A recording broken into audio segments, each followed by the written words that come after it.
जय मां शारदे। नमस्कार प्यारे दोस्तों, very good evening to all of you. I am Alka Mishra and मैं आप सभी का भूख वत्सला में हार्दिक अभिवादन करती हूँ। फ्रेंड्स, मैं ईश्वर से दुआ करती हूँ, उम्मीद करती हूँ कि आप सभी स्वस्थ होंगे और आपकी पढ़ाई अच्छी चल रही होगी।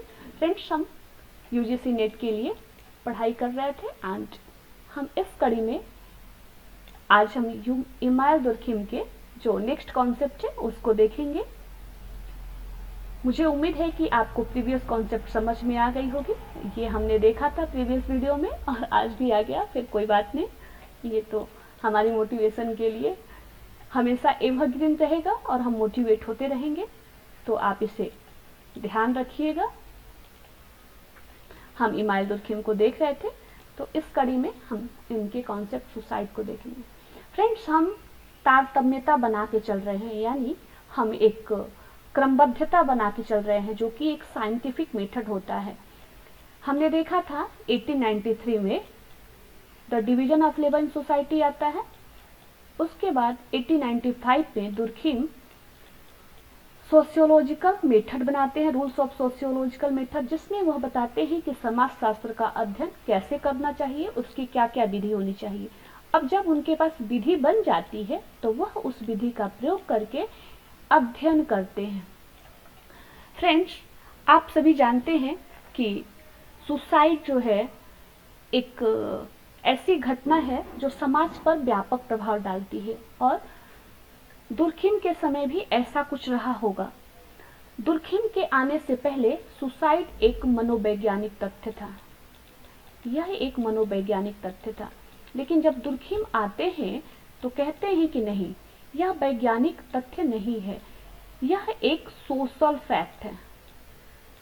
दुर्खिम कहते हैं कि आत्महत्या एक सोशल फैक्ट है, एक सोशल फैक्ट है।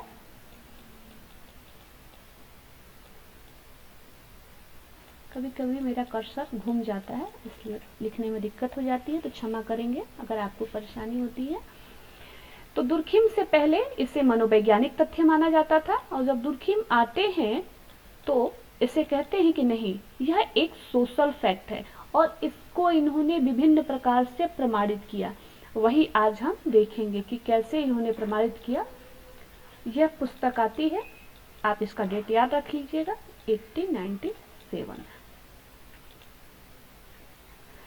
दुर्खिम कहते हैं कि किसी भी समाज में और व्यक्ति के बीच जो संबंध होता है वह दो आधार पे होता है, इंटीग्रेशन या फिर रेगुलेशन। इंटीग्रेशन यानी एकीकरण और रेगुलेशन यानी विनियमन, यानी एकीकरण और विनियमन के आधार पर ही व्यक्ति और समाज का जो होता है, जो व्यक्ति होता है और उसका जो समाज होता है, उनके बीच जो होता है संबंध जो होता है, इन्हीं दो तत्वों पर आधारित होता है।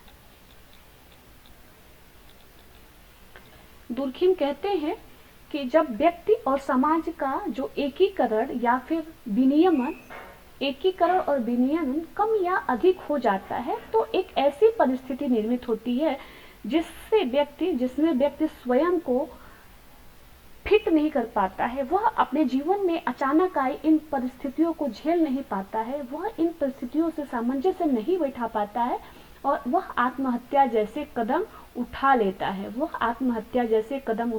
है, तो फ्रेंड्स, इन्होंने आत्महत्या की 4 कैटेगरी दी थी, हालांकि 3 को ही मुख्य रूप से पढ़ा जाता है, और ये चौथा प्रकार का भी आत्महत्या है। ये अहमवादी हो गया, अहमवादी,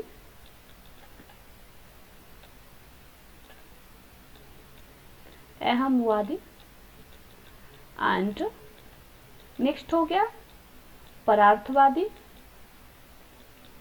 अच्छा, इसके नाम से भी इसके अर्थ निकल रहे हैं, लेकिन फ्रेंड्स हमें इंग्लिश के टर्म्स भी जानने होंगे साथ साथ, क्योंकि एग्जाम में कभी कभी इगोइस्टिक ही दे देगा, तो हिंदी मीडियम के स्टूडेंट के साथ बहुत प्रॉब्लम हो जाती है।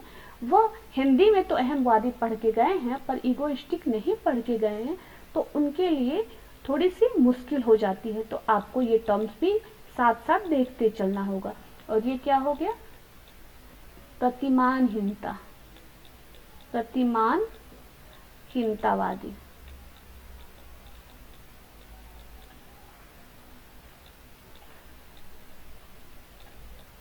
और नेक्स्ट हो जाएगा भाग्यवादी।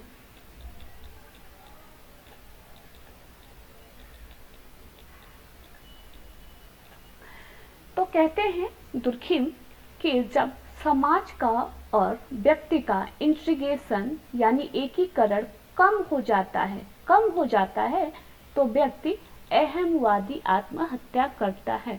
यानी जब व्यक्ति को सफलता नहीं मिलती है किसी काम में, उसे लगने लगता है कि जो यह नियम बनाए गए हैं, जो यह कानून बनाए गए हैं, उससे उसके विकास में बाधा पहुंचती है, उसके अहम को यानी उसके कार्यों को वह संतुष्ट नहीं कर पाता है समाज। तो व्यक्ति यह सोचता है कि यह हमारा समाज हमारे किसी काम का नहीं है, मैं समाज के किसी काम का नहीं हूँ, मुझे जिंदा रहने का, जीवित रहने का कोई फायदा नहीं। जब मैं किसी समाज के किसी काम का नहीं हूँ तो मेरा जीवन का क्या फायदा है। वह इस परिस्थिति में तालमेल नहीं बिठा पाता है और आत्महत्या कर लेता है। यानी यहाँ पे एक अहम की भावना क्रिएट हो जाती है, इसीलिए इसे अहमवादी या फिर इगोइस्टिक आत्महत्या कहते हैं। नेक्स्ट होता है एल्ट्रुइस्टिक सुसाइड यानी परार्थवादी आत्महत्या। जब इंटीग्रेशन एकीकरण हाई हो जाता है, अत्यधिक हो जाता है, समाज और व्यक्ति का जो इंटीग्रेशन होता है जब अधिक हो जाता है, जैसे कि सैनिकों द्वारा किया जाने वाला आत्महत्या, तो ऐसी आत्महत्या को परार्थवादी आत्महत्या कहते हैं।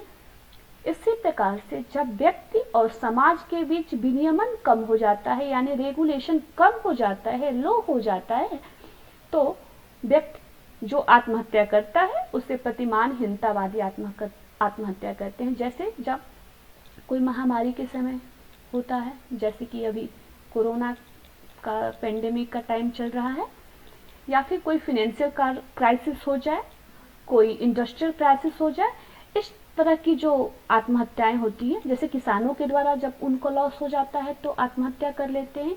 यानी उनका जो विनियमन है समाज का, उन पर विनियमन कम हो जाता है और वो आत्महत्या कर लेते हैं। ऐसे आत्महत्या को प्रतिमानहीनतावादी कहते हैं।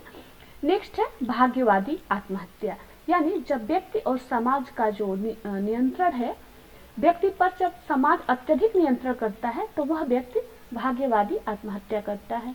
यह ज्यादा तौर पे आदिम समाजों में पाया जाता था, जैसे दासों द्वारा किया जाने वाला आत्महत्या या फिर बधुआ मजदूर द्वारा किया जाने वाला आत्महत्या।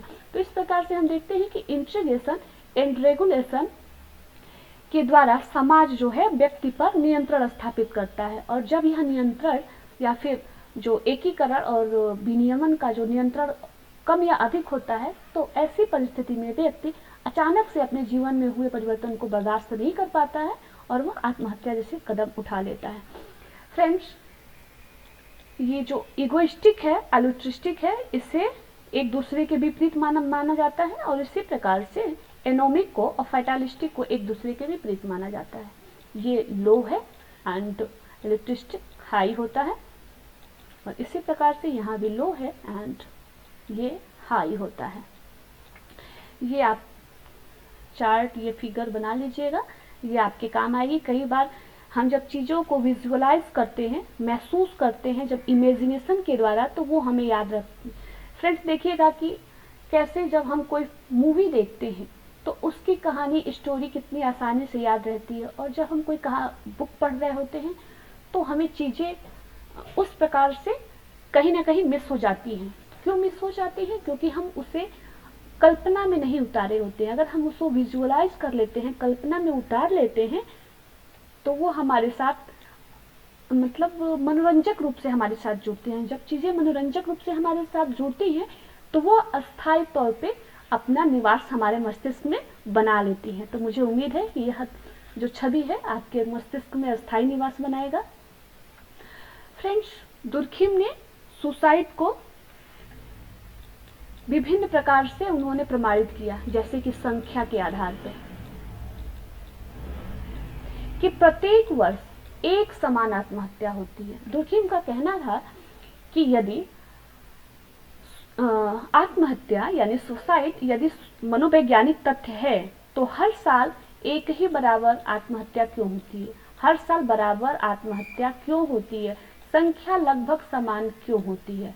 यदि संख्या हर साल समान है, जितनी संख्या पिछले वर्ष थी उसके अगले वर्ष अगर समान होती है, लगभग उसी प्रकार से होती है, तो वह इसे मनोवैज्ञानिक तथ्य नकार देते हैं। यह कहते हैं कि यह सोशल फैक्ट है। तभी तो सभी वर्षों में लगभग यह समान रूप से पाई जाती है।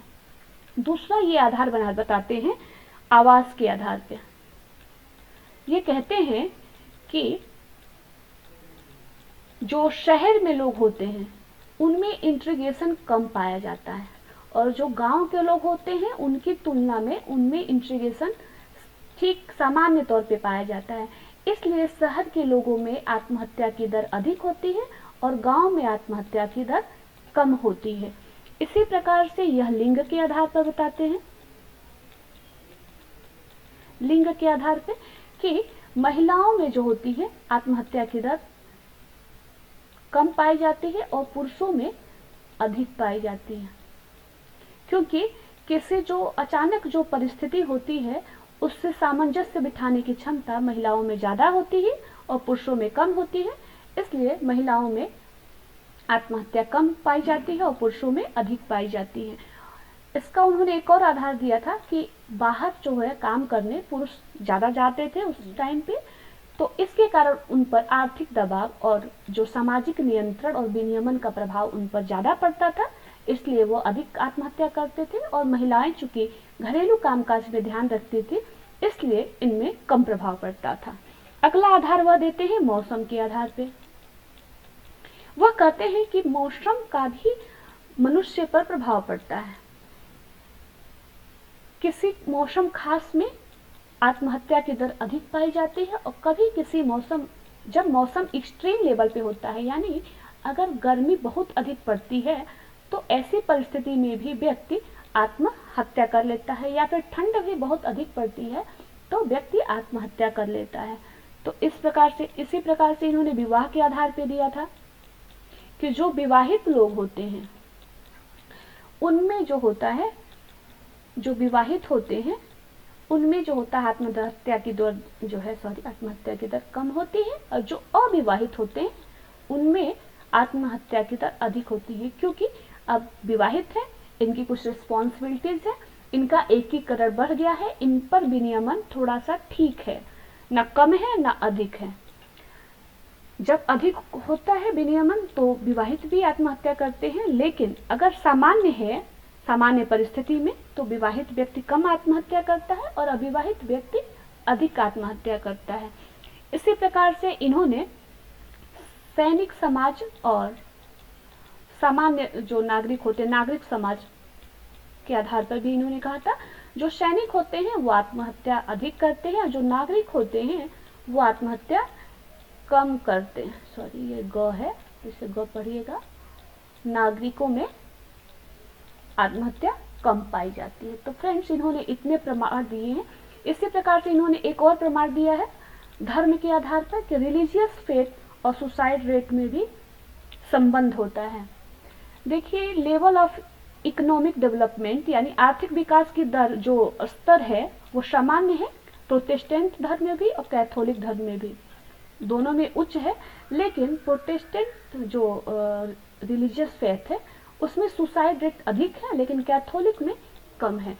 इस प्रकार से इन्होंने बहुत सारे आधार देकर यह सिद्ध किया है कि जो आत्महत्या है यह एक सोशल फैक्ट है। तो फ्रेंड्स, ये था सोशल फैक्ट, और मुझे उम्मीद है कि आप सभी को suicide and division of labour in society, social fact, ये सब चीजें अच्छे से समझ में आ गई होगी। तो thank you for watching me, and मैं आशा करती हूँ कि आपको आपके जो मंजिल है उस दिशा में हमारा ये जो कदम है वो सार्थक सिद्ध होगा। आप कमेंट में बता सकते हैं कि आपको और क्या चाहिए और किस प्रकार से आप कोई परिवर्तन चाहते हैं, कोई कमी हो वो भी बता सकते हैं। बिल्कुल आपका स्वागत है और मैं स्वीकार करूंगी, और उसको जोड़ के एक नई दिशा में हम चीजों को आगे बढ़ाएंगे। तो thank you for watching, thank you very much, नमस्कार।